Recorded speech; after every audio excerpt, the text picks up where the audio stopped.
Tiếng sấm nổ chát chúa ngay trên đỉnh đầu khiến cả trạm điều hành rung lên bần bật, bụi vỡ lả tả rơi xuống bàn phím. Nam không ngẩng đầu, mắt anh dán chặt vào màn hình SCADA, hệ thống giám sát dữ liệu, tay gõ phím liên hồi điều chỉnh van thủy lực số 4 lệch đi 0,5 độ. Với anh, thứ đang gào thét ngoài kia không phải là thủy thần như đám dân bản địa đang thắp hương khấn vái. Nó chỉ là tổ hợp của áp suất khí quyển thấp, độ ẩm bão hòa và những vector gió mất kiểm soát. Anh Nam, cậu kỹ sư trực ban hét lên, giọng lạc đi vì hoảng loạn. Cảm biến báo ma. Không có ma quỷ gì hết. Nam gạt phắt, giọng lạnh tanh át cả tiếng mưa quất vào kính cường lực. Nhiễu từ trường dò xét, reset hệ thống ngay. Không, anh nhìn đi. Cao trình 158 m, vượt báo động 230 cm, lưu lượng về hồ tăng phi mã 4.000 mét khối giây, phải xả lũ khẩn cấp. Nam nheo mắt nhìn con số đỏ lòm đang nhấp nháy điên cuồng. Xả lũ lúc này đồng nghĩa nhấn chìm 3 xã hạ du trong đêm tối. Quy trình vận hành liên hồ chứa chưa cho phép. Giữ nguyên hiện trạng. Nam ra lệnh, quay sang màn hình cảm biến thân đập. Kết cấu bê tông Mark 500 vẫn ổn định. Đừng để nỗi sợ làm mở mắt. Anh là kỹ sư trưởng. Anh thuộc lòng con đập này hơn đường chỉ tay mình.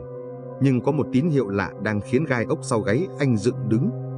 Cảm biến áp lực tại hành lang số 3, đáy móng đập, báo lỗi nung. Không phải quá tải. Tín hiệu biến mất hoàn toàn như thể ai đó vừa cắt đứt dây cáp. Tôi xuống hành lang số 3. Nam vớ lấy mũ bảo hộ và đèn pin. Anh điên à? Gió giật cấp 12. Tôi đi đường hầm kỹ thuật. Cậu canh chừng. Nước lên 160 m thì kích hoạt còi báo động sơ tán. Ngay lập tức. Hành lang trong thân đập lạnh như hầm mộ. Tiếng báo bên ngoài vọng vào đây chỉ còn là âm thanh u u trầm đục, nghe như tiếng thở của một con thú khổng lồ đang ngủ đông. Tiếng giày bảo hộ của Nam nện xuống nền bê tông ẩm ướt, vang vọng khô khốc. Không khí đặc quánh, nặng trịch hơi nước. Nhưng ngửi kỹ, Nam thấy lạ. Mùi xi măng cũ, mùi dầu máy biến mất. Thay vào đó là mùi tanh nồng, mùi cá chết. Nam nhíu mày, soi đèn pin vào khe co giãn nhiệt. Mọi thứ bình thường, cho đến khi anh đến vị trí cột mốc K45, nơi cảm biến mất tín hiệu. Anh khựng lại. Trên bức tường bê tông dày 3 mét, nơi thiết kế chịu áp lực hàng tỷ tấn nước, xuất hiện một vết nứt. Nó mảnh như sợi tóc, chạy dọc từ trần xuống sàn. Nhưng điều kinh khủng không nằm ở vết nứt. Một chất lỏng đen kịt, nhớt nhát như nhựa đường đang rỉ ra. Nó không chảy xuống đất theo trọng lực mà bám chặt lấy tường, tụ lại thành một mảng nhầy nhụa, phập phồng. Nam nuốt nước bọt. Lý trí kỹ thuật cố gắng phân tích dầu biến thế rò rỉ hay bùn tích tụ do địa tầng thay đổi. Anh tháo găng tay, thận trọng đưa ngón trỏ chạm nhẹ vào dòng chất lỏng. Lạnh, cái lạnh buốt thấu xương xuyên qua da thịt, chạy dọc sống lưng lên tận não. Nam giật phắt tay lại, đưa lên mũi. Mùi thối giữa sộc lên nồng nặc khiến dạ dày anh thắt lại. Mùi của xác động vật phân hủy lâu ngày dưới đáy bùn. Cái quái gì? Đèn pin trên tay anh bỗng chớp tắt liên hồi. Bụp, bóng tối nuốt chửng hành lang. Nam đứng chôn chân, tay mò mẫm tìm bộ đàm. Trong khoảng lặng tuyệt đối, thính giác anh trở nên nhạy bén lạ thường. Tiếng nước nhỏ giọt. Nhưng ngay sau đó, một âm thanh khác đè bẹp tất cả. Tiếng động trầm, đục, đều đặn. Không phải tiếng tim đập trong lồng ngực anh. Nó vang ra từ trong khối bê tông trước mặt. Nam run rẩy đập mạnh vào đèn pin. Ánh sáng loang loáng quét qua bức tường. Vết nứt nhỏ xíu ban nãy đã rộng ra. Thịch, thịch, rõ mồn một. Đập thủy điện nậm kẻ không còn là khối vật chất vô tri. Nó đang sống. Và từ trong vết nứt đen ngòm, một con mắt đục ngầu đầy tơ máu mở bừng ra, nhìn chằm chằm vào anh.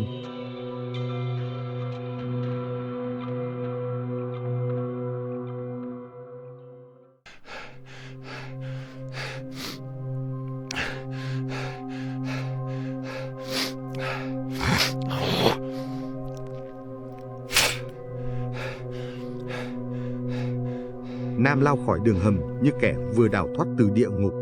Phổi nóng rát, tim đập loạn nhịp hệt âm thanh ma quái dưới kia. Khí mê tan, ảo giác do ngộ độc khí. Nam tự trấn an, cố dùng logic lấp liếm hình ảnh con mắt đỏ ngầu. Nhưng bàn tay phải, nơi vừa chạm thứ nước đen, tê dại, đau nhức như bị hàng ngàn mũi kim châm. Vừa bước vào sảnh điều hành, Cảnh tượng hỗn loạn đập vào mắt anh. Buông ra, lũ ngu này, không xả đập thì chết cả lũ. Hai bảo vệ to con đang vật lộn khống chế một cô gái trẻ, áo mưa quân dụng ướt sũng, tóc bết vào khuôn mặt trắng bệch, nhưng đôi mắt cô rực lửa điên dại. Có chuyện gì? Nam quát. Sếp, Bảo, nhân viên an ninh, quay lại, mặt méo sệch. Con điên này trèo rào an ninh, đòi giật cần xả lũ khẩn cấp. Nam bước tới. Cô gái không hề sợ hãi, trừng mắt nhìn anh là chỉ huy. Anh ngửi thấy rồi đúng không? Mùi máu cá tanh tưởi dưới hầm ấy. Nam khựng lại. Sao cô ta biết? Cô là ai? Không quan trọng tôi là ai, quan trọng là nó đã thức. Mị nương vùng vẫy, chỉ tay ra cửa kính đen ngòm. Nhìn kỹ nước mưa đi, đó không phải nước, là dịch thể. Nam quay sang cửa kính. Dưới ánh đèn pha vàng vọt, mưa xối xả. Nhưng đúng là có gì đó sai. Nước mưa đen sánh rơi xuống sân bê tông không vỡ tan mà dính bệt lại, sủi bọt trắng xóa như axit. Mở cửa xả đáy ngay. Mị nương gào lên. Phải phân tán sức mạnh của nó. Giữ nước lại là anh đang nuôi quái vật trong bụng đập đấy. Đủ rồi. Nam gắt, cố xua đi nỗi bất an đang lớn dần. Bảo, nhốt cô ta vào phòng y tế. Tôi không rảnh nghe chuyện mê tín. Kiểm tra lại toàn bộ cảm biến. Bảo gật đầu, lôi sềnh sệch Mị nương đi. Tiếng hét tuyệt vọng của cô vọng lại. Đừng ra ngoài, tuyệt đối đừng ra ngoài. Nước đang đói. Cánh cửa phòng y tế đóng sầm. Nam thở hắt ra, day thái dương đau như búa bổ. Anh Nam, giọng cậu trực ban run rẩy. Camera số 4, cửa xả tràn, có người. Nam nhoài người tới màn hình. Camera hồng ngoại quay cảnh lan can sát mép hồ. Trong màn mưa nhiễu hạt, một bóng người đứng vịn lan can, cúi gằm mặt xuống dòng nước cuộn sóng. Tuấn. Nam nheo mắt. Nãy nó bảo đi kiểm tra van dầu. Gọi nó vào ngay. Bộ đàm không liên lạc được. Để em ra lôi cổ nó vào. Bảo vừa quay lại, vớ lấy áo mưa lao ra cửa. Khoan. Nam định ngăn lại, nhớ tới lời cảnh báo của cô gái lạ. Nhưng Bảo đã biến mất sau cánh cửa sắt. Nam dán mắt vào màn hình. Bảo chạy băng qua màn mưa đen, tiến về phía cái bóng ở lan can. Tuấn, vào ngay. Mày làm trò gì đấy? Tiếng Bảo vang qua bộ đàm đeo vai, lẹt xẹt nhiễu sóng. Trên màn hình, Bảo đặt tay lên vai đồng nghiệp. Cái bóng từ từ quay lại. Nam nín thở. Qua lớp nhiễu của camera, anh thấy Tuấn không có mặt. Phần đầu của cậu ta trơn tuột, phẳng lì và đang chảy xệ xuống như sáp nến nung nóng. Bảo giật mình lùi lại, trượt chân ngã sõng xoài. Ngay lập tức, vũng nước mưa dưới chân Bảo hành động. Nó không tuân theo trọng lực. Vũng nước trồi lên, uốn éo, tụ lại thành một bàn tay trong suốt khổng lồ. Bàn tay nước tóm gọn cổ chân Bảo. Cứu! Tiếng hét thất thanh xé toạc không gian phòng điều hành. Bảo bị nhấc bổng lên không trung như con búp bê vải. Anh ta bấu víu vào lan can sắt trong tuyệt vọng, nhưng bàn tay nước quá khỏe. Nó quăng mạnh anh ta ra xa, ném thẳng xuống lòng hồ gầm gào bên dưới. Cái bóng người không mặt kia cũng tan chảy ra, hòa vào dòng nước đen, trườn xuống hồ theo con mồi. Camera số 4 tắt ngóm. Màn hình hiện dòng chữ No Signal. Phòng điều hành chết lặng. Chỉ còn tiếng mưa đập vào kính. Bộp, bộp, nghe như tiếng thịt tươi vỗ xuống thớt. Cánh cửa phòng y tế bật mở. Mị nương đứng đó, tay lăm con dao găm vừa cạy khóa, ánh mắt lạnh lùng. Tôi đã nói rồi, nó đang đói, và giờ nó đã nếm được mùi máu.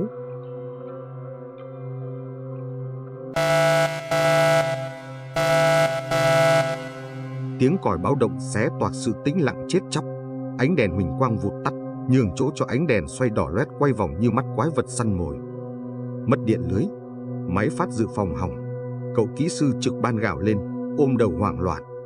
Nam vứt cái bộ đàm vô dụng xuống bàn. Anh quay phát sang Mị nương. Rời khỏi đây, ngay lập tức. Nam nghiến răng. Bảo đã chết. Thứ nước quái quỷ kia đang leo lên. Không còn thời gian để tranh luận khoa học hay ma quỷ nữa. Xe đâu? Mị nương hỏi gọn lòn. Bán tải gầm cao dưới gara. Chìa khóa trong phòng thay đồ. Cuối hành lang. Mị nương cau mày. Hành lang đó hướng ra đập. Nước sẽ đánh chỗ đó đầu tiên. Một tiếng nổ long trời lở đất vang lên từ hạ lưu. Cả tòa nhà rung lắc dữ dội. Nam lao ra cửa sổ. Qua ánh chớp, anh thấy con đê phủ chắn suối Nậm La đã biến mất. Một bức tường nước đen cao chục mét đang nuốt chửng rừng cây, lao thẳng về trạm điều hành với tốc độ đoàn tàu mất phanh. Chết tiệt! Nam chộp lấy cổ tay Mị Nương. Đi! Cả hai lao ra khỏi phòng, chạy vào hành lang tranh tối tranh sáng đỏ quạch. Cầu thang dẫn xuống tầng trệt đã ngập, nước không dâng từ từ. Nó phun trào qua các khe cửa sổ vỡ, đen kịt và hôi thối. Khi họ đến trước phòng thay đồ, mực nước đã ngập đầu gối. Nam định lao vào, nhưng Mị Nương giật mạnh vai anh. Nhìn kìa! Trong làn nước đen sủi bọt, những cục nước đen tách khỏi dòng chảy chính, trườn bò ngược chiều sóng như những con rắn hổ mang. Thủy nô! Mị Nương thì thầm. Đừng để chúng chạm vào da, chúng sẽ chui vào lỗ chân lông hút cạn máu anh. Chìa khóa trong tủ sắt kia. Nam chỉ tay vào dãy tủ locker cách đó 5 mét. 5 mét từ địa, hàng chục con rắn nước đen xì lượn lờ chắn lối. Mị Nương thò tay vào túi áo ngực, lôi ra nắm bột màu trắng xám. Cho xương trâu trắng trộn ngải cứu, tính hỏa và dương khí mạnh. Tôi giải đường, anh chạy vào lấy chìa khóa. Phải thật nhanh. Được. Mị Nương vung tay, nắm bột trắng bay ra, rải thành một con đường mỏng trên mặt nước đen. Mặt nước nơi bột rơi xuống sôi sục, bốc khói trắng. Lũ rắn nước quằn quại, dạt sang hai bên để lộ lối đi nhỏ. Chạy! Nam lấy đà, đạp mạnh xuống nước, lao vút qua con đường cho bụi. Tiếng rít chói tai vang lên ngay bên sườn. Nam trượt người đến trước tủ locker, tay nhập mã số nhanh như máy. Cánh cửa bung mở, anh chộp lấy chùm chìa khóa. Quay lại, cho hết tác dụng rồi. Nam quay đầu, lớp bột trắng tan nhanh vào nước đen. Lũ rắn nước tụ lại, to hơn, hung hãn hơn. Nam nhìn quanh, một bình cứu hỏa co 2 treo trên tường. Anh giật phăng nó xuống, rút chốt. Tránh ra! Anh vừa chạy ngược lại vừa bóp cò. Luồng khí co 2 lạnh âm 79 độ C xịt xối xả vào mặt nước. Cái lạnh cực độ khiến lũ quái vật nước khựng lại, đông cứng bề mặt trong giây lát. Nam lao đến chỗ Mị Nương, tóm lấy eo cô, kéo thốc cả hai chạy ngược lên cầu thang tầng lửng dẫn ra gara. Ngay sau lưng, cánh cửa phòng thay đồ bị áp lực nước xé nát. Dòng lũ chính thức tràn vào tòa nhà, gầm gào đuổi theo gót chân họ. Chiếc Ford Ranger màu cam nằm chơ vơ trong gara ở cốt nền cao. Nam ném Mị Nương lên ghế phụ, nhảy phắt vào ghế lái, tra chìa. Động cơ diesel gầm lên mạnh mẽ.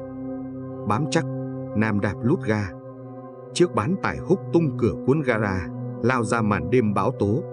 Bánh xe nghiến nát bùn đất, vẩy nước tung tóe. Nam bẻ lái ngoằn ngoèo tránh những thân cây đổ rạp.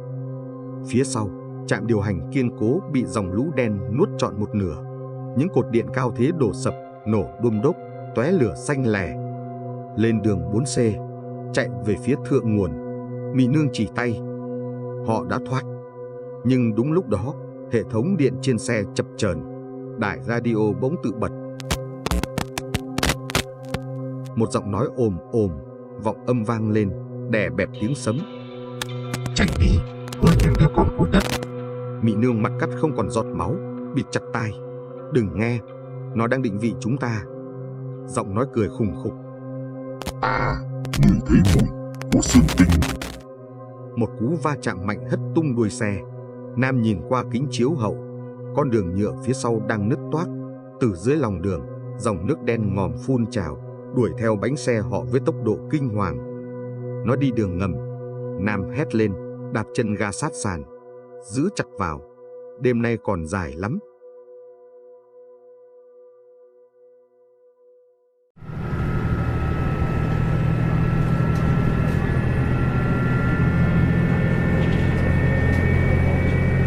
Chiếc Ford Ranger gầm gừ leo dốc đèo Fadin, bỏ lại thung lũng đang chìm dần trong họng nước đen ngòm.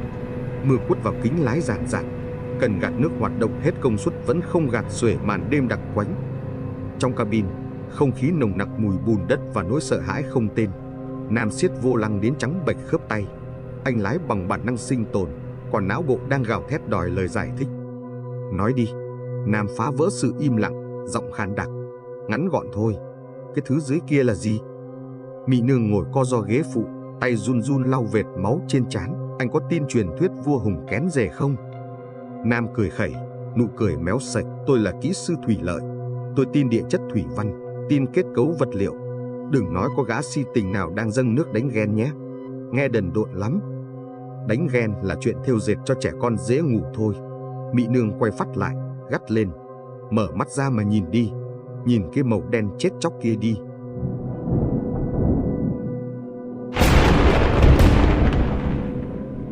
Một tia sét xé toạc bầu trời, soi rõ dòng nước lũ đang cuộn lên hình thù những khuôn mặt méo mó.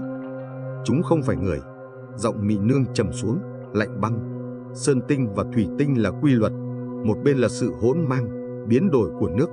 Một bên là trật tự, vững chãi của đất. Cha ông ta không thắng được nước, Nam à. Họ ký giao kèo. Chúng ta đắp đê, làm thủy điện.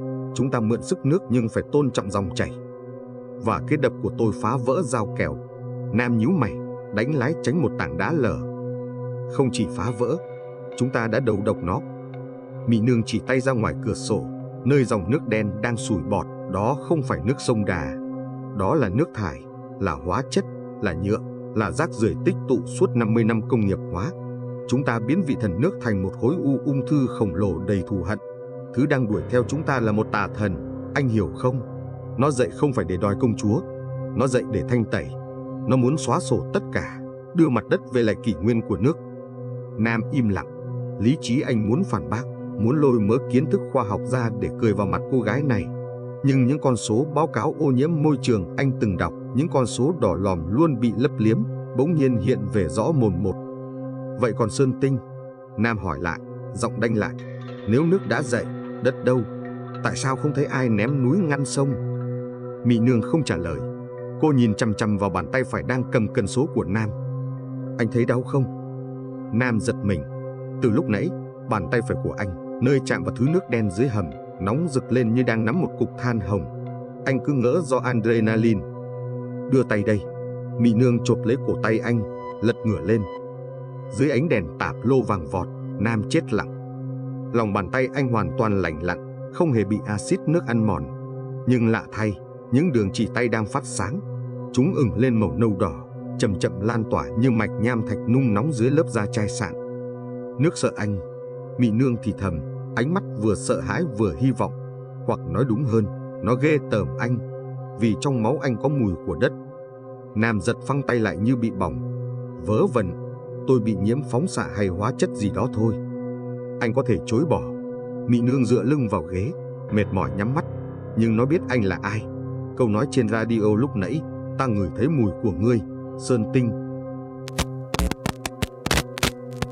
Như để chứng minh lời cô, cái đài radio cũ kỹ trên xe bỗng rít lên. Không phải tiếng nhiễu sóng, một giọng nói ồm ồm, ướt át, vọng ra từ loa. Chạy đi, với đứa con của đất, ta sẽ ăn trái tim ngươi trước. Nam đạp lúc phanh. Chiếc bán tải trượt dài trên đường nhựa ướt đẫm, dừng lại ngay mép một vực thẳm mới toanh.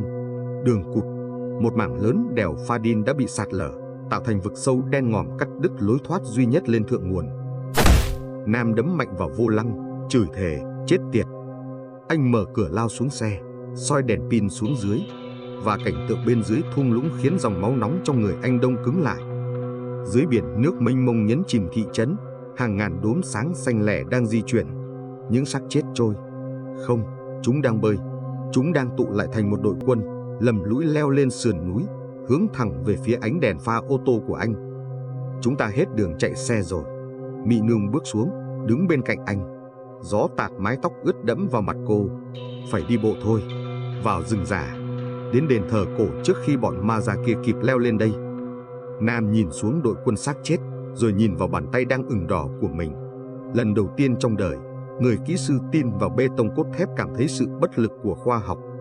Dẫn đường đi. Nam quay lại xe, vớ lấy ba lô cứu hộ, giọng dứt khoát. Nếu tôi chết, tôi sẽ ám cô cả đời vì tội lôi tôi vào cái kịch bản phim kinh dị hạng B này.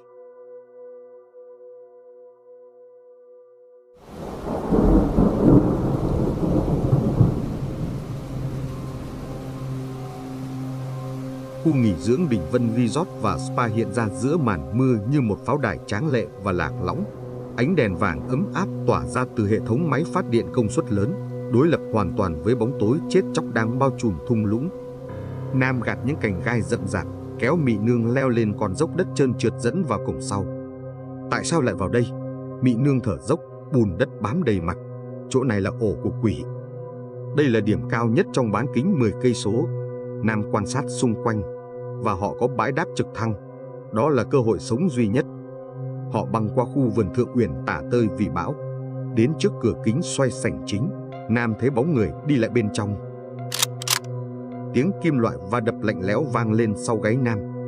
Giơ tay lên. Hai gã đàn ông mặc đồ đen, trang bị áo giáp và súng trường bước ra từ bóng tối. Lính đánh thuê tư nhân. Tôi là kỹ sư trưởng đập nậm kẻ. Tôi cần gặp chủ nhân các anh. Đây là tình huống khẩn cấp quốc gia. Nam nói, giọng đanh thép. Hai gã lính nhìn nhau. Bộ đàm của một gã vang lên tiếng rẻ rẻ. Cho vào. Ông chủ muốn gặp người quen cũ. Sảnh chính Đỉnh Vân Resort lộng lẫy với sàn đá cẩm thạch, nhưng không có nhạc cổ điển hay rượu vang, chỉ có sự hỗn loạn được kiểm soát. Hoàng, ông trùm bất động sản, đang đi lại, hét vào điện thoại vệ tinh. Hắn mặc sơ mi trắng xộc xệch, mồ hôi ướt đẫm nách áo. Xung quanh hắn, đám vệ sĩ đang điên cuồng nhét tiền mặt, vàng thỏi và tài liệu vào các vali chống nước. Mất tín hiệu là sao? Tao trả tiền cho tụi bay để nghe câu đó à? Cho trực thăng cất cánh ngay. Hoàng gầm lên, ném chiếc điện thoại vào tường vỡ tan tành. Hắn quay lại, nhìn thấy Nam và Mị nương. Chà, Hoàng cười khẩy, nhưng ánh mắt hắn dao động. Cô em nhà ngoại cảm từng nằm vạ trước máy xúc của tao. Và anh chàng kỹ sư cứng đầu. Đến xin chỗ trốn à? Ông Hoàng. Nam bước tới. Đê phụ vỡ rồi. Nước đang dâng lên rất nhanh. Ông phải sơ tán nhân viên và cho chúng tôi đi nhờ trực thăng. Sơ tán? Hoàng chỉ tay vào đám vệ sĩ đang đóng hòm tiền. Tao chỉ sơ tán những gì quan trọng. Còn lũ nhân viên, chúng tự lo thân đi. Móng cọc khoan nhồi của tao sâu 50 mét vào đá gốc. Lũ nhà quê chúng mày chết hết thì cái pháo đài này vẫn đứng vững. Ông đang giữ cái gì? Mị nương lao lên, giọng lạc đi. Cái thứ ông đào được khi làm móng tòa nhà này. Nụ cười trên môi Hoàng tắt ngấm. Hắn ra hiệu. Hai tên vệ sĩ lập tức chĩa súng vào đầu Mị nương. Sao mày biết? Chính nó gọi thủy tinh về. Mị nương gào lên. Đó là tim nước. Ông mang nó ra khỏi lòng đất là phá vỡ phong ấn. Trả nó lại cho dòng sông ngay, nếu không tất cả sẽ chết. Hoàng bước lại gần một cái vali titan được canh gác cẩn mật. Hắn đặt tay lên đó, ánh mắt tham lam điên dại. Trả lại. Tao mất 5 năm và 3 mạng người mới lôi được nó lên. Từ ngày có nó, tiền tài đổ về như nước. Nó là long mạch. Bọn mày nghĩ tao ngu mà ném tiền qua cửa sổ à? Đó là bom nổ chậm. Nam quát. Chúng tôi vừa từ dưới đó lên. Những xác chết đang leo lên đây để đòi lại nó. Tao có súng. Hoàng rút khẩu súng ngắn dắt lưng. Con quái vật nào dám mò lên đây, tao bắn nát sọ. Còn hai đứa bay. Keng. Tiếng va chạm chói tai cắt ngang lời hắn. Cửa kính cường lực dày 20 ly ở mặt tiền sảnh rung lên bần bật. Tất cả giật mình quay lại. Trên mặt kính mở hơi nước. Một bàn tay xám ngoét in lên. Rồi 2 bàn tay, 10 bàn tay. Hàng chục khuôn mặt trắng bệch, trương phềnh ép sát vào kính. Đôi mắt chúng trắng dã, miệng há to đen ngòm. Những xác chết trôi. Cái gì? Hoàng lùi lại, mặt cắt không còn giọt máu. Chúng đến rồi. Mị nương thì thầm. Bỗng nhiên, đám xác chết dạt sang hai bên. Một hình bóng to lớn, đen kịt lừ đừ tiến lại. Nó giơ một cánh tay lỏng lẻo lên, đấm mạnh vào mặt kính. Màn kính vỡ vụn. Gió và mưa thốc vào, mang theo mùi tanh tưởi khủng khiếp. Đám ma da tràn vào sảnh như đàn kiến vỡ tổ. Bắn hết cho tao. Hoàng gào lên, lùi nhanh về phía thang máy riêng. Tiếng súng nổ chát chúa. Đạn xuyên qua cơ thể đám ma da, găm vào tường phía sau. Nhưng chúng không biết đau. Chúng lao tới, cào cấu, lôi những tên lính xuống sàn, xé xác họ trong tiếng la hét kinh hoàng. Chạy lên tầng thượng. Nam hét lớn, túm lấy Mị nương. Trong lúc hỗn loạn, Hoàng xách vali titan, chạy thục mạng vào thang máy. Hắn nhìn Nam và Mị nương đang vật lộn với một con ma da. Ánh mắt hắn thoáng do dự, rồi bấm nút đóng cửa. Xin lỗi nhé, thang máy này chỉ đủ cho tao và vận may của tao thôi. Cánh cửa thép khép lại ngay trước mũi Nam. Thằng khốn. Nam đập tay vào cửa thang máy. Phía sau lưng, đám ma da đã xử lý xong đám lính. Hàng chục cặp mắt trắng dã quay sang nhìn hai người. Nam quét mắt tìm lối thoát. Cầu thang bộ bị chặn. Thang máy đã đi. Chỉ còn ống thông gió điều hòa trên trần nhà. Nắp tre đã bung ra do dư chấn. Mị nương, leo lên vai tôi.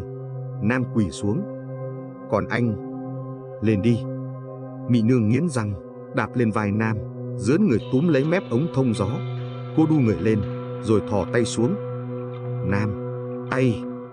Một bàn tay lạnh ngắt của con ma da tóm lấy gót giày Nam. Nam rút con dao găm, cắm phập lưới thép vào mu bàn tay nhảy nhụa đó. Nó co giật, buông ra. Nam bật nhảy, nắm lấy tay Mị nương. Cả hai chui tọt vào ống thông gió tối om ngay khi đám xác chết bên dưới nhảy sổ lên, móng tay cào vào khoảng không rít lên ken két.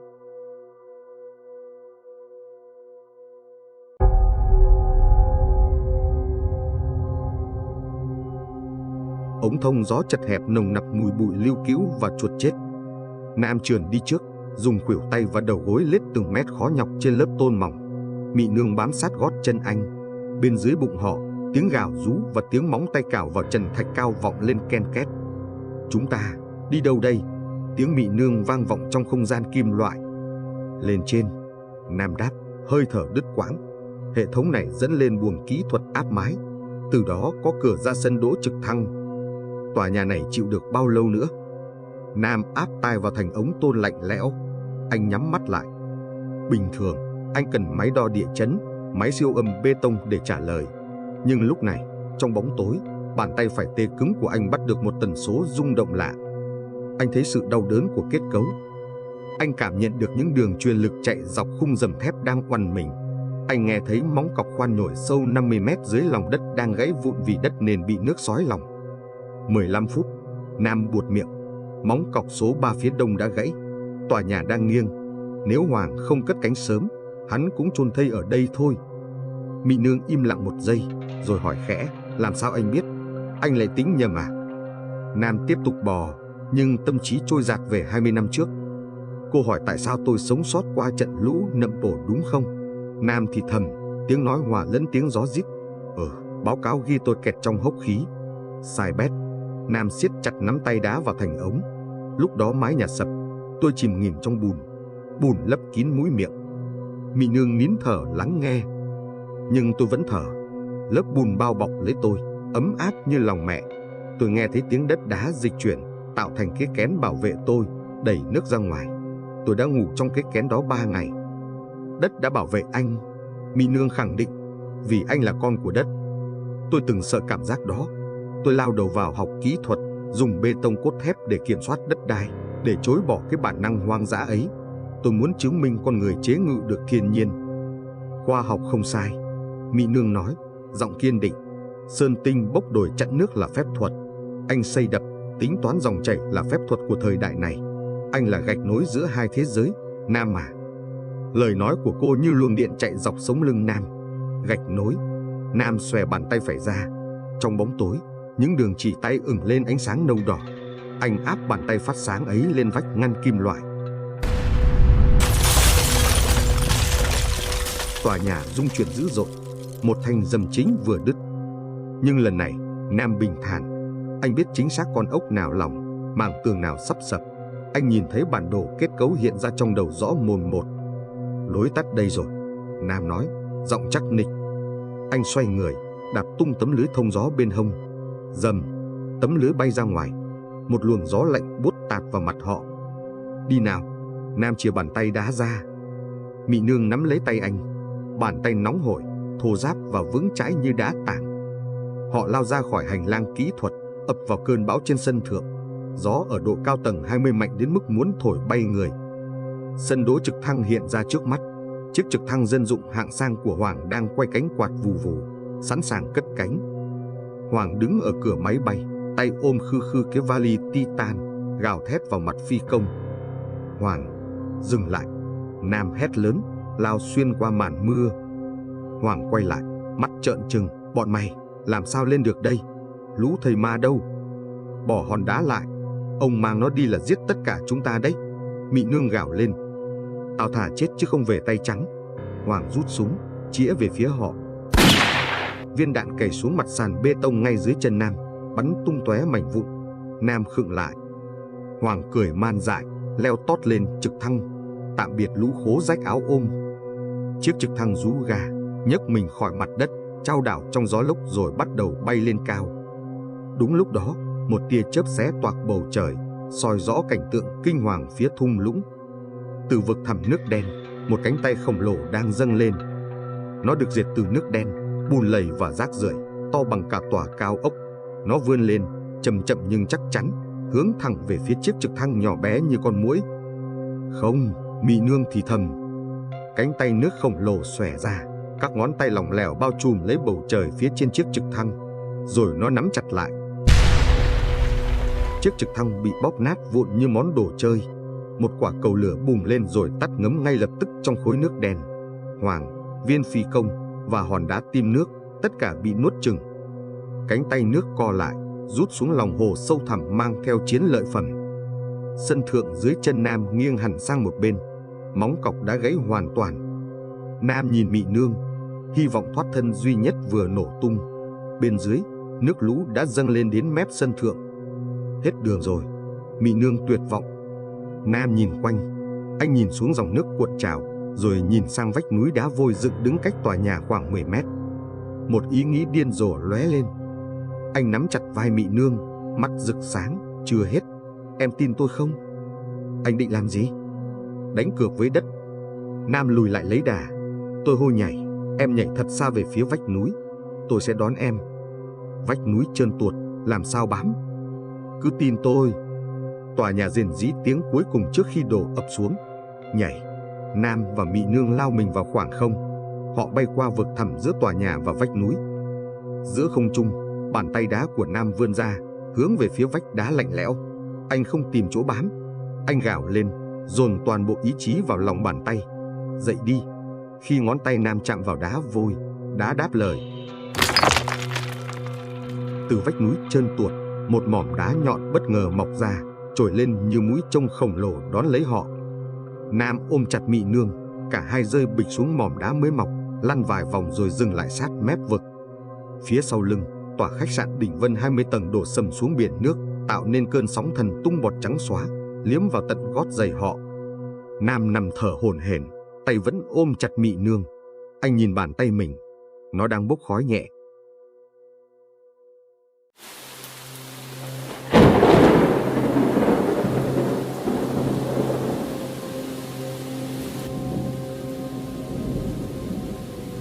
Mỏm đá Nam vừa tạo ra chỉ rộng chừng 2 mét vuông, chênh vênh giữa vách núi dựng đứng. Bên dưới, vực thẳm nước đen gầm gào. Bên trên, mưa quất vào mặt rát buốt. Mị Nương tựa lưng vào vách đá, mặt tái mét, ôm cổ chân sưng vù. Cú tiếp đất làm cô chật khớp. Nhưng Nam không quan tâm đến cô. Anh đang nhìn chằm chằm vào tay phải của mình. Tiếng rên rỉ thoát ra từ cổ họng Nam, méo mó và đầy kinh hãi. Cơn đau không đến từ vết thương hở, nó đến từ trong tủy xương. Cánh tay phải của anh đang chết. Lớp da tay chai sạn của kỹ sư đang nứt toác, khô khốc như ruộng đồng nẻ mùa hạn hán, nhưng không có máu chảy ra. Dưới lớp da bong chóc là những thớ thịt đang chuyển màu xám xịt, cứng ngắc. Các ngón tay anh co quắp lại, ken két va vào nhau như tiếng đá sỏi nghiến. Cái quái gì thế này? Nam gào lên, đập mạnh cánh tay vào vách núi hòng tìm lại cảm giác đau. Cộp, âm thanh vang lên không phải tiếng thịt đập vào đá, là tiếng đá đập vào đá. Cánh tay anh đã hóa thạch hoàn toàn đến tận khuỷu. Bình tĩnh, Nam, đừng nhìn nó nữa. Mị Nương lao tới, cố giữ lấy vai anh. Tránh ra. Nam hất cô ra, mắt vằn lên tia máu. Tôi bị nhiễm độc rồi. Hoại tử. Phải chặt nó đi trước khi lan lên tim. Anh điên cuồng sờ soạng tìm con dao găm. Lý trí khoa học của anh sụp đổ. Trong đầu anh chỉ còn khái niệm y học, hoại tử mô mềm, sơ hóa cấp tính, cắt bỏ. Không phải hoại tử. Mị Nương tát mạnh vào má trái anh. Tỉnh lại đi. Đó là bản năng. Cơ thể anh đang nhớ lại. Đất đang bảo vệ anh khỏi nước độc. Cú tát làm Nam khựng lại. Anh thở hồng hộc, nhìn Mị Nương, rồi nhìn xuống cánh tay đá. Nó không chết. Mị Nương nói đúng. Dù cứng đờ và lạnh lẽo, anh vẫn cảm nhận được nó. Thậm chí, anh cảm nhận được vách núi sau lưng. Khi những ngón tay đá của anh chạm vào vách núi, Nam rùng mình.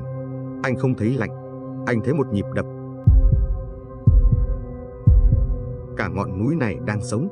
Anh nhìn thấy các thớ đá vôi, các mạch nước ngầm, các điểm chịu lực yếu bên trong lòng núi rõ như nhìn bản vẽ AutoCAD 3D. Chúng ta không thể ở đây, Nam nói, giọng khàn đặc, mồ hôi vã ra như tắm vì cơn sốc phản vệ. Nước sắp dâng tới rồi. Lên trên, Mị Nương chỉ tay lên vách núi dựng đứng trơn tuột, tìm cuống phổi. Chỉ ở đó anh mới an toàn. Nam gật đầu. Anh cõng Mị Nương lên lưng. Sức nặng của cô bỗng trở nên nhẹ bẫng. Anh vươn cánh tay đá lên, ấn mạnh ngón tay vào vách đá vôi trơn trượt. Phập, không cần kỹ thuật leo núi. Ngón tay anh cắm phập vào đá rắn như cắm vào bùn non. Đá nhường đường cho anh. Nam kéo cả hai lên. Mỗi bước leo là một lần anh xé toạc quy luật vật lý. Dòng nhựa sống của ngọn núi chảy ngược qua cánh tay đá, tràn vào tim anh, xoa dịu nỗi sợ hãi bằng sự lạnh lùng vô cảm của sỏi đá. Sau gần 1 giờ vật lộn, họ tìm thấy khe nứt bị che khuất bởi đám dây leo già cỗi. Nam gạt dây leo, chui vào. Không gian bên trong khô ráo, tĩnh lặng đến rợn người. Tiếng báo tố bên ngoài tắt lịm như bị một bức tường vô hình ngăn lại. Nam bật đèn pin, ánh sáng quét qua vách hang. Anh nín thở. Đây không phải hang động tự nhiên. Vách hang phẳng lì, khắc chìm những hoa văn hình học sắc nét, hình xoắn ốc, hình người đội mũ lông chim, những con thuyền dài rẽ sóng, họa tiết văn hóa Đông Sơn. Họ đã ở đây. Nam lướt những ngón tay đá qua hình khắc. Một cảm giác thân thuộc đến đau lòng dội về. Ký ức của gen di truyền, của hàng ngàn năm trước đang sống dậy. Đi sâu vào trong, Mị Nương giục. Đại sảnh hang động mở ra, trần cao vút như vòm thánh đường. Ở chính giữa, 12 khối đá hình người đứng quây thành vòng tròn. Nam soi đèn lại gần khối đá gần nhất. Đèn pin trên tay anh suýt rơi xuống đất. Đó không phải tượng tạc. Từng lỗ chân lông, từng sợi tóc bết lại, nếp nhăn đau đớn trên trán, tất cả đều quá thật. Đó là một người đàn ông vạm vỡ, đang gào thét trong tư thế xung trận, nhưng đã bị hóa đá vĩnh viễn ngay khoảnh khắc đó. Đây là... Nam lùi lại và vào một khối đá khác. Ông nội anh, cụ cố anh và những người đi trước. Mị Nương quỳ xuống, giọng nghẹn ngào. Sức mạnh của đất không miễn phí, Nam à. Để trấn áp thủy tinh, họ phải dùng thân xác làm cọc trấn. Họ hòa mình vào long mạch, hóa đá vĩnh viễn để hàn vết thương của đất. Nam nhìn 12 bức tượng. Họ đang nhìn anh. Những đôi mắt đá trống rỗng nhưng chứa đựng nỗi bi tráng vạn kỳ. Tôi sẽ kết thúc như thế này ư? Nam hỏi, giọng run rẩy, trở thành một cục đá vô tri trong cái hang tối tăm này. Chỉ khi anh chấp nhận hy sinh. Tiếng nước nhỏ giọt cắt ngang cuộc đối thoại. Không khí trong hang đột ngột giảm nhiệt độ xuống âm độ. Từ những khe nứt trên trần hang, nước đen bắt đầu rỉ xuống. Chúng không rơi ngẫu nhiên. Chúng rơi trúng vào vòng tròn tượng đá, bốc khói xèo xèo như axit. Nó vào được rồi. Nam hét lên, lùi lại. Từ vũng nước đen tích tụ giữa sảnh, một hình hài mọc lên. Không nói không rằng, không cười cợt. Nó là sự im lặng chết chóc. Một con quái vật mang hình dáng đàn bà, nhưng toàn thân cấu tạo từ bùn đen và nước thối. Không có mắt, chỉ có 2 hốc tối sâu thẳm. Nó vung tay, một giòi nước sắc lẹm quất thẳng vào bức tượng đá gần nhất. Bức tượng có khuôn mặt giống hệt ông nội anh. Bức tượng vỡ tan tành, đầu tượng lăn lóc dưới đất, vỡ làm đôi ngay trước múi giày Nam. Cơn giận bùng lên trong lòng Nam. Không còn là sợ hãi nữa, đó là sự xúc phạm. Khốn kiếp! Nam gầm lên. Anh không suy nghĩ, bản năng trỗi dậy. Anh đập mạnh 2 tay xuống sàn hang. Sàn đá nứt toác. Những mũi chông đá nhọn hoắt mọc lên từ lòng đất, lao thẳng về phía đàn bà nước với tốc độ của tên lửa.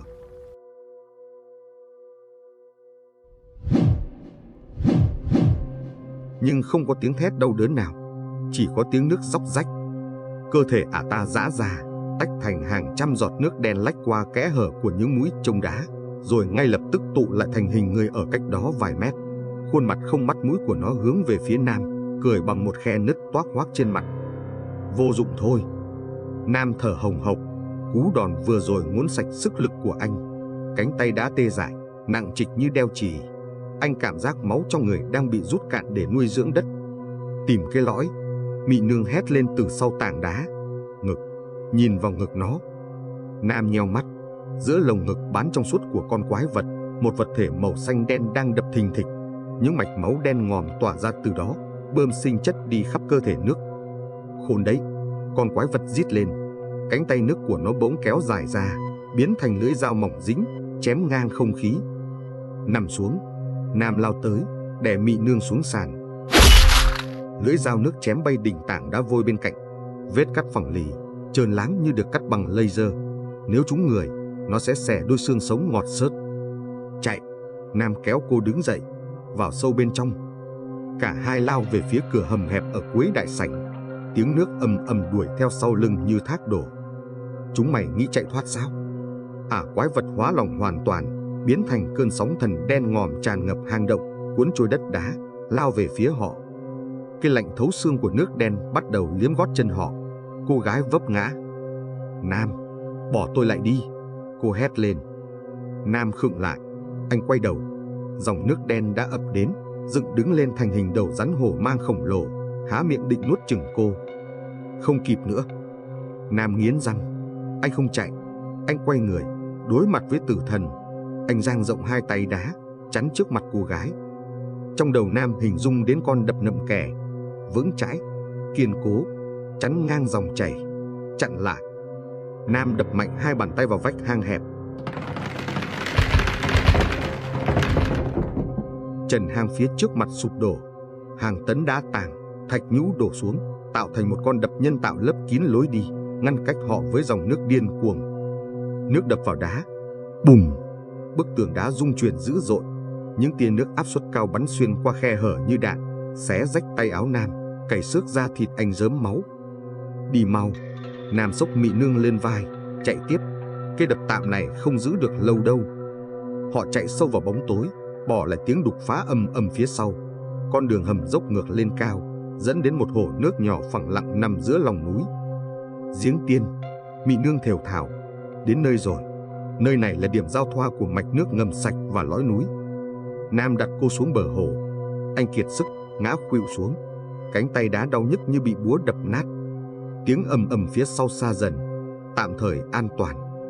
Nam nằm ngửa, thở dốc nhìn lên trần hang đầy thạch nhũ. Anh quay sang nhìn cô gái.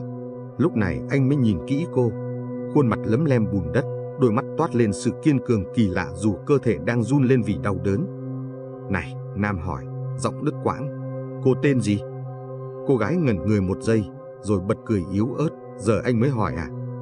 Sắp chết đến nơi rồi, ít nhất cũng phải biết tên người mình chết cùng chứ. Mị Nương, cô nói. Tên cúng cơm là Mị. Nam gật đầu, nhếch mép cười. Tên đẹp, nhưng vận vào người hơi đen. Tôi là Nam. Tôi biết. Mị Nương nhìn cánh tay đá của anh. Cả cái đập nậm kè ai mà chẳng biết tiếng kỹ sư trưởng Nam bê tông. Câu chuyện bị cắt ngang bởi một chấn động mạnh. Rắc, trần hang trên đỉnh đầu họ nứt toác. Không phải từ đường hầm. Con quái vật đã đi đường vòng. Nó thẩm thấu qua khe nứt đá vôi xốp để tấn công từ bên trên. Một giọt nước đen khổng lồ rơi tõm xuống giếng Tiên. Nước hồ trong vắt bỗng chốc sôi sục, chuyển màu xám ngoét. Từ mặt hồ ô nhiễm, thủy tinh trồi lên. Lần này to lớn hơn, dữ tợn hơn. Chắn ngay trước một bệ đá giữa hồ, nơi cắm một vật gì đó đang phát sáng mờ ảo. Ngươi nghĩ ta để ngươi lấy được đồ chơi dễ dàng thế sao? Thủy tinh cười, giọng vang vọng khắp vòm hang. Nam nhìn ra bệ đá. Cắm trên đó là một cây rìu đồng cán dài, lưỡi rìu khắc hình chim lạc bay ngược, rỉ sét và bám đầy rêu xanh. Đó là gì? Nam hỏi. Rìu của Sơn Tinh. Mị Nương vịn vai Nam đứng dậy. Vũ khí duy nhất chém đứt được dòng chảy của nó. Nhưng Nam này, sao? Nó nặng lắm. Không phải nặng vật lý, nó nặng bằng trách nhiệm. Anh có dám nhấc không? Nam nhìn cây rìu cũ kỹ, rồi nhìn con quái vật nước đang lao tới. Anh nhổ toẹt ngụm máu trong miệng xuống đất.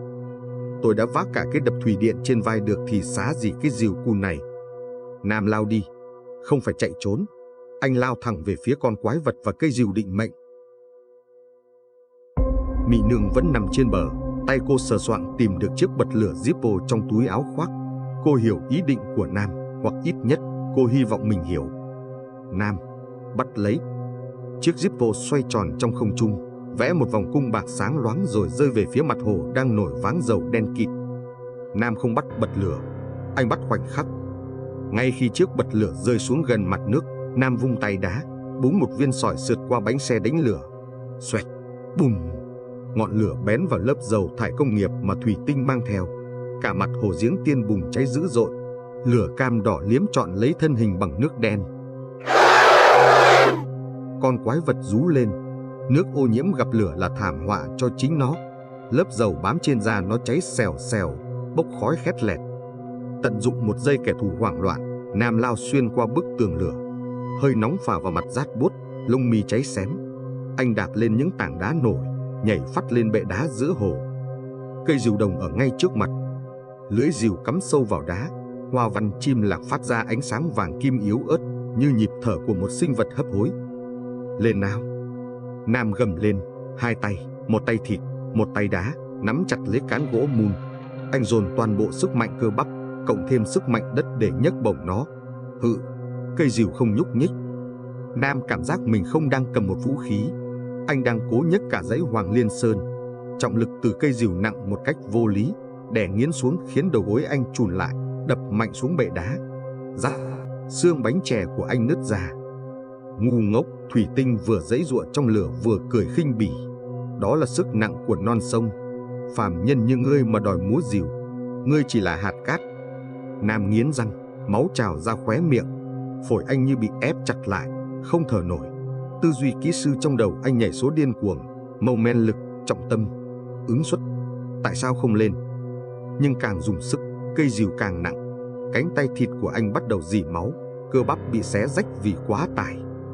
Anh Nam, tiếng Mị Nương gào lên từ bờ. Đừng chiếm đoạt nó, đừng cố thắng nó. Hãy làm cái móng cho nó. Làm móng. Nam khựng lại, mồ hôi mặn chát chảy vào mắt anh. Anh nhớ lại nguyên tắc xây đập.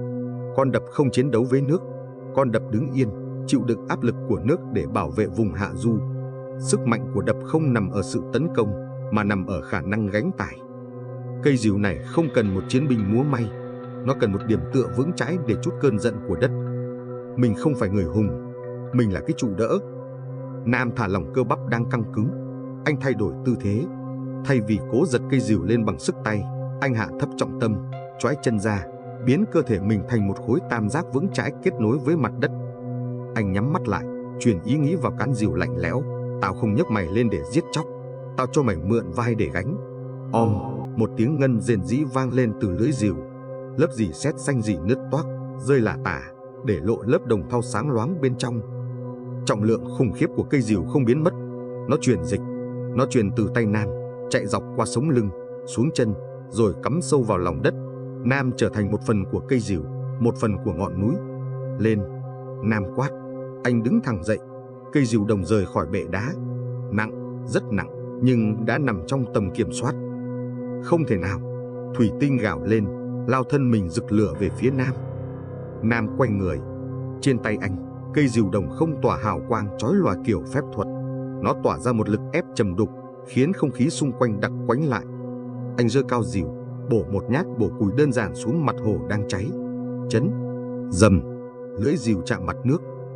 Không có nước bắn tung tóe. Một làn sóng xung kích hình bán nguyệt quét ngang mặt hồ. Ngọn lửa bị thổi tắt ngấm. Dòng nước đen bị lực nén cực đại xẻ làm đôi, dạt sang hai bên vách hang, để lộ đáy hồ khô rang nứt nẻ. Thân hình thủy tinh bị sóng xung kích đập trúng trực diện. Cơ thể nước của ả vỡ vụn thành hàng tỷ hạt xương li ti, bay tán loạn. Tiếng gào thét tắt lịm. Nam đứng đó, chống cán rìu xuống đất để không ngã khuỵu. Hơi thở anh nặng nhọc, mỗi lần hít vào là một lần đau xé phổi. Mị Nương nhìn anh chân chối. Dưới ánh sáng nhập nhòa, bóng của Nam đổ dài trên vách hang, hòa làm một với bóng của những thạch nhũ, trông như một ngọn núi nhỏ vừa mọc lên. Xong chưa? Mị Nương hỏi khẽ. Nam ngước lên. Những hạt xương đen đang tụ lại trên trần hang, rồi bay vút ra ngoài theo khe nứt. Chưa, Nam lắc đầu, giọng trầm đục như tiếng đá lăn.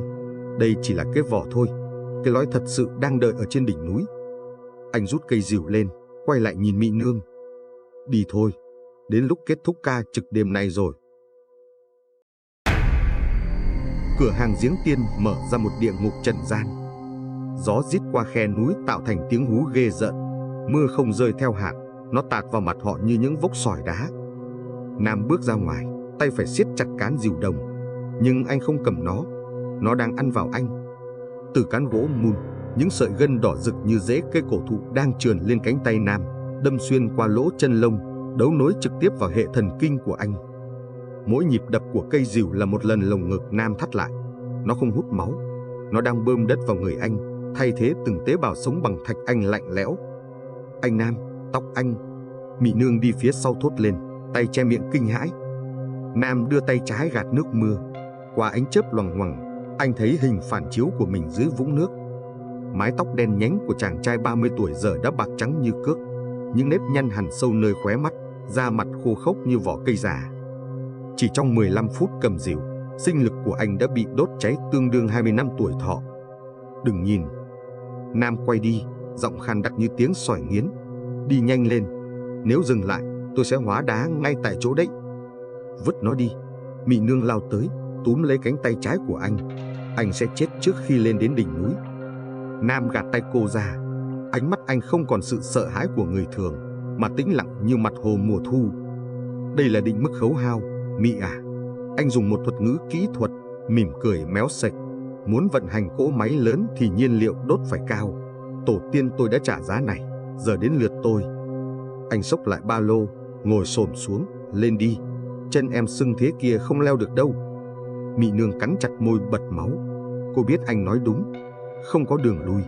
Cô leo lên lưng anh, vòng tay ôm chặt lấy lồng ngực đang lạnh dần đi của anh. Cô nghe thấy tiếng tim anh đập thịch thịch, chậm chạp và nặng nề như tiếng búa nện vào đe sắt. Họ leo ngược sườn dốc phía tây để lên đỉnh Tản Viên. Càng lên cao, áp lực của thủy tinh càng khủng khiếp.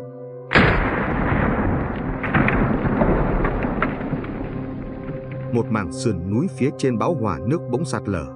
Hàng trăm tấn bùn đất, cây cối đổ ập xuống như một dòng thác lũ, chắn ngang đường độc đạo. Bám chặt, Nam quát. Anh không né. Với cái chân đau của Mị Nương, né tránh là chết. Nam cắm phập chân trụ xuống nền đá, biến mình thành một cái cọc neo vững chãi. Anh vung rìu đồng lên cao quá đầu, rồi dồn toàn lực giáng mạnh sống rìu xuống mặt đất. Chấn, rầm rầm. Một xung chấn động đất lan tỏa từ điểm va chạm. Mặt đất rung lên bần bật.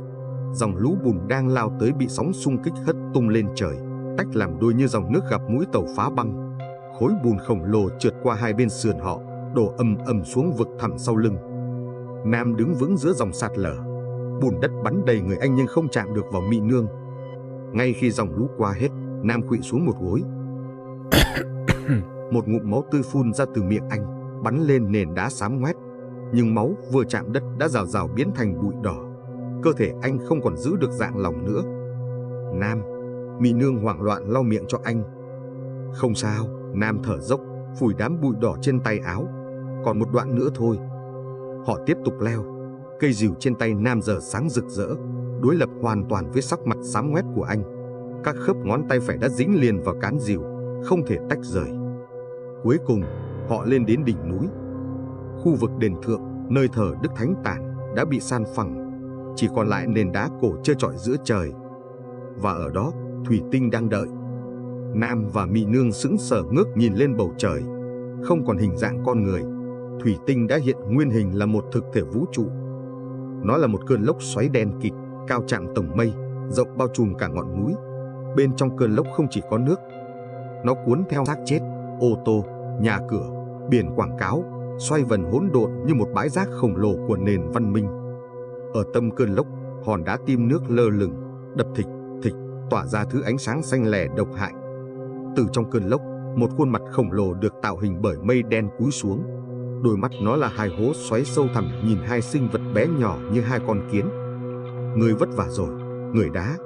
Giọng nói vang rền như sấm nổ, làm rung chuyển cả ngọn núi dưới chân Nam. Mang cái vỏ bọc tàn tạ đó đến đây, ta sẽ giải thoát cho ngươi. Nam hạ Mị Nương xuống, tựa cô vào tảng đá còn sót lại. Anh đứng thẳng dậy, vươn vai. Tiếng xương khớp trong người anh kêu răng rắc như tiếng đá lở. Em ở đây nhé, Nam nói, không quay đầu lại. Anh định làm gì? Mị Nương nắm vạt áo anh, nước mắt giàn giụa. Anh nhìn nó đi, nó to bằng cả bầu trời. Nam quay lại, nhìn cô lần cuối. Mái tóc bạc trắng bay trong gió bão, khuôn mặt đầy vết nứt, nhưng đôi mắt nâu ấm áp vẫn sáng rực. Anh không định thắng. Nam mỉm cười, nụ cười nhẹ nhõm của một người đã hoàn thành bản vẽ cuối cùng. Anh định trả lại sự bình yên cho dòng sông. Anh gỡ tay cô ra, bước về phía mép vực, đối mặt với cơn lốc xoáy. Nam giơ cao cây rìu đồng đang rực cháy sinh mệnh mình lên trời. Đến đây. Kết thúc ca trực này đi. Không gian trên đỉnh Tản Viên bị bóp nghẹt trong một cái kén áp suất khổng lồ. Thủy Tinh không đợi Nam ra đòn trước, từ trong cơn lốc xoáy đen kịt, hàng ngàn mũi tên nước nén chặt với áp suất cắt thép bắn xuống như mưa rào. Hổ! Nam gầm lên, giọng anh hòa lẫn tiếng đá lở. Anh cắm phập cán diều đồng xuống nền đá. Rầm! Mặt đất dưới chân Mị Nương và anh lập tức trồi lên, uốn cong lại tạo thành một vòm mái bằng đá granite dày cả mét. Cạch, cạch, cạch. Tiếng nước bắn vào vòm đá đanh như đạn nã vào xe bọc thép. Mảnh đá vụn văng tung tóe, bụi mù mịt. Khá lắm, nhưng mày chỉ biết trốn như chuột chúi thôi sao? Giọng Thủy Tinh vang rền. Cơn lốc xoáy hạ thấp xuống. Nó nhấc bổng một chiếc xe container rỉ sét, thứ rác rưởi nó cuốn từ quốc lộ lên, xoay tít như quả đạn pháo rồi ném thẳng vào vòm đá. Vòm đá vỡ vụn. Nam bị lực va chạm hất văng ra xa, lăn lộn trên nền đá sắc nhọn. Cây diều đồng văng khỏi tay anh vài mét. Nam lồm cồm bò dậy, một cơn đau buốt óc chạy dọc sống lưng. Cánh tay phải hóa đá của anh xuất hiện những vết nứt sâu hoắm. Không có máu, chỉ có ánh sáng vàng kim yếu ớt rỉ qua khe nứt. Giới hạn chịu tải của vật liệu đã đến điểm gãy. Kết thúc rồi. Thủy Tinh cười ngạo nghễ. Một bàn tay nước khổng lồ vươn ra từ cơn lốc, tóm lấy Mị Nương đang nằm co ro gần mép vực. Nam ơi! Tiếng hét của Mị Nương kéo Nam giật ngược về thực tại. Anh ngước mắt, thấy người con gái duy nhất tin tưởng mình đang bị con quái vật nhấc bổng lên không trung. Sự giận dữ bùng nổ, đốt cháy nỗi đau thể xác. Nam trườn tới, các ngón tay đã bấu chặt lấy cán diều đồng. Nhưng anh không còn sức để đứng dậy. Cơ thể thạch anh này quá nặng nề. Cần thêm năng lượng, cần thêm vật liệu. Nam nhắm mắt lại. Anh áp tai xuống mặt đất, không cầu xin thần linh. Anh dùng cảm giác của một kỹ sư địa chất lắng nghe lòng đất. Anh nghe thấy tiếng rung của 12 khối đá dưới hang sâu, những cọc trấn của cha ông. Họ đã chết, nhưng khí của họ vẫn bị khóa trong đá. Tôi không cần hồn ma, tôi cần kết cấu của các người.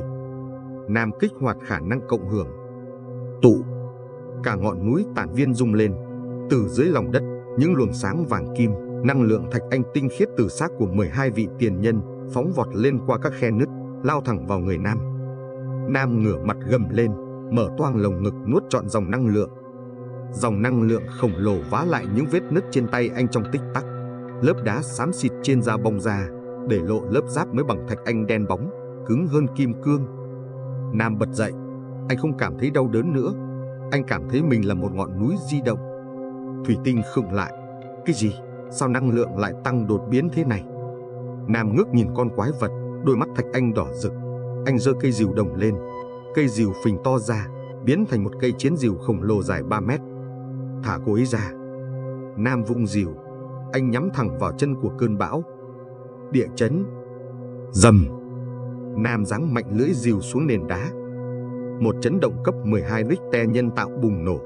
Từ lòng đất, hàng trăm cột đá nhọn hoắt, to như những tòa nhà cao tầng, đồng loạt mọc lên, đâm thẳng vào bụng cơn lốc xoáy. Những cột đá này hoạt động như bộ hàm khổng lồ của trái đất, cắn chặt lấy cơn bão, xé nát cấu trúc xoáy của nó. Không! Thủy Tinh rú lên. Cấu trúc lốc xoáy vỡ vụn.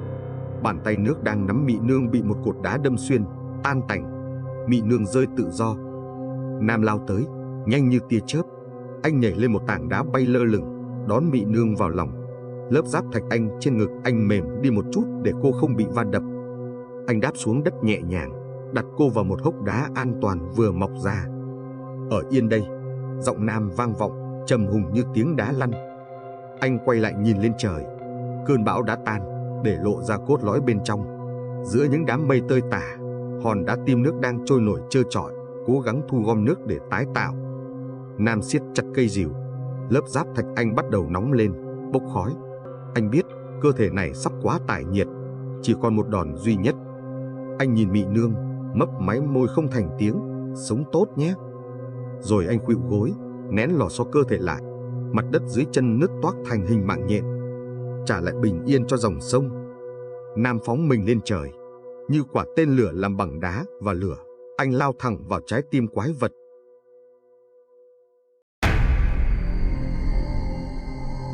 Nam lao vào tâm bão như một thiên thạch ngược chiều trọng lực.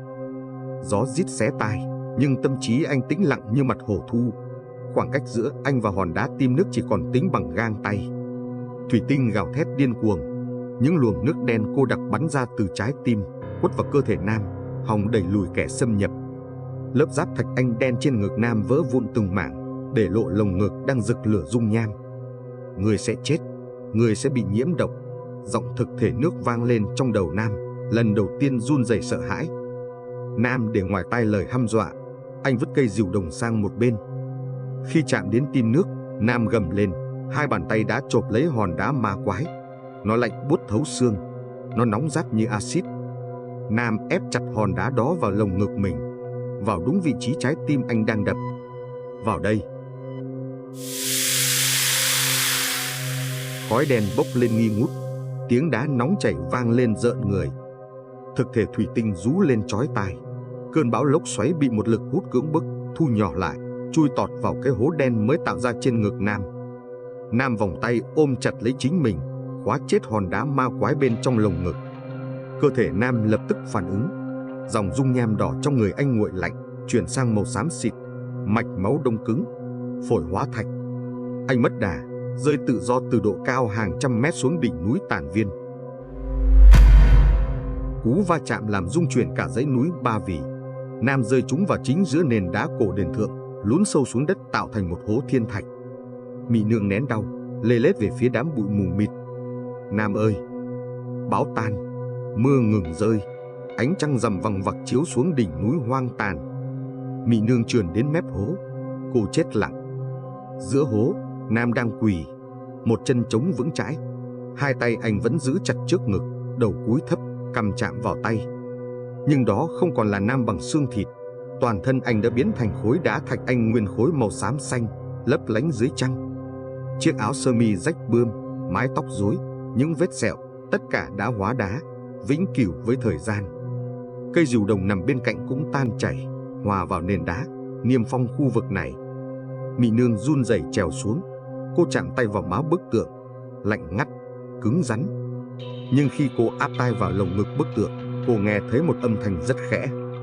Không phải tiếng tim đập, là tiếng nước chảy róc rách, một dòng chảy hiền hòa bị giam cầm sâu trong lòng đá, được lọc sạch bởi sự bao dung của đất mẹ. Nam đã trở thành đập chắn vĩnh cửu. Mị Nương gục đầu vào vai tượng đá, nấc lên từng hồi. Nước mắt cô rơi xuống cánh tay đá của Nam. Ngay nơi giọt nước mắt chạm đất, giữa nền đá khô cằn, một mầm cây non xanh biếc cựa mình trồi lên, vươn lá đón ánh trăng. Sự sống đã trở lại. Năm sau, khu bảo tồn thiên nhiên Tản Viên vào thu, trời xanh ngắt và cao vòi vòi. Nắng vàng rót mật xuống những tán rừng nguyên sinh đang hồi sinh mạnh mẽ. Mị Nương bước chậm rãi trên bậc thang đá lên đền thượng. Chân cô đi tập tễnh, di chứng vĩnh viễn từ cú ngã năm xưa. Cô từ chối phẫu thuật, cô giữ lại vết sẹo như một tấm huân chương. Hôm nay là dỗ đầu của sự kiện thủy thân. Lên đến đỉnh núi, gió thổi lồng lộng. Cái hố thiên thạch năm xưa đã biến mất, thiên nhiên, hay chính xác hơn là anh, đã lấp đầy nó. Nơi Nam hóa đá quỳ xuống, giờ đây mọc lên một cây đa cổ thụ khổng lồ. Thân cây không có màu nâu của gỗ, mà mang màu xám xanh của đá thạch anh, xù xì và rắn chắc. Rễ cây cuộn lại, tạo hình dáng lờ mờ một người đang quỳ, hai tay ôm chặt lồng ngực, tán lá xòe rộng, che dợp cả góc trời. Dưới gốc cây, người dân lập một cái miếu nhỏ, tấm biển gỗ ghi dòng chữ mộc mạc, mộ ông đá, người giữ đền. Mị Nương đặt bó cúc trắng xuống miếu, cô ngồi tựa vào lớp vỏ cây mát lạnh. Chào anh, cô thì thầm, dạo này anh ngủ ngon không? Gió xào xạc qua tán lá đáp lời. Dưới kia yên ổn rồi, sông Nậm Kè đã xanh lại, cá đã về. Người ta bắt đầu quên đêm kinh hoàng đó, họ bảo là ảo giác tập thể. Nhưng em đang viết sách, em sẽ bắt họ nhớ. Bỗng nhiên, một hạt sương từ trên lá rơi xuống tay Mị Nương. Cô ngước lên, dưới nắng, cô thấy ở chính giữa thân cây, nơi tương ứng với trái tim bức tượng, có dòng nhựa cây đang rỉ ra. Nhựa cây màu vàng kim, thơm dịu mùi đất sau mưa. Anh vẫn đang sống, anh đang lọc sạch chất độc của thủy tinh, biến oán khí thành nhựa sống nuôi dưỡng khu rừng. Mị Nương. Một nhóm trẻ em quàng khăn đỏ ùa lên đỉnh núi. Một cậu bé tách đoàn chạy lại gần cô, ngước đôi mắt tròn xoe nhìn cây đa lạ lùng. Cô ơi, sao cái cây này trông giống người đang ôm bụng thế ạ? Mị nương xoa đầu cậu bé, mỉm cười. Không phải ôm bụng đâu con, chú ấy đang giữ một bí mật đấy. Bí mật gì ạ? Chú ấy đang ôm chặt cơn mưa bão, để tụi con đi học không bị ướt. Cậu bé gật gù, dù chưa hiểu lắm. Cô giáo gọi cậu quay lại đoàn. Mị nương đứng dậy, cô vỗ nhẹ vào thân cây 3 cái, ám hiệu riêng của hai người. Em về đây, năm sau em lại lên. Nếu nước đen lại trỗi dậy, anh sẽ thức chứ? Không có tiếng trả lời. Nhưng ngay lúc Mị nương quay lưng, mặt đất dưới gót chân cô rung nhẹ. Một nhịp chấn động rất khẽ, truyền từ rễ cây lên, trầm ấm và vững chãi. Hịch! Mị nương mỉm cười rạng rỡ. Cô bước đi xuống núi, hòa vào dòng người. Trên đỉnh Tản Viên, cây đa đá vẫn đứng đó, sừng sững giữa trời xanh, canh giữ giấc ngủ cho non sông.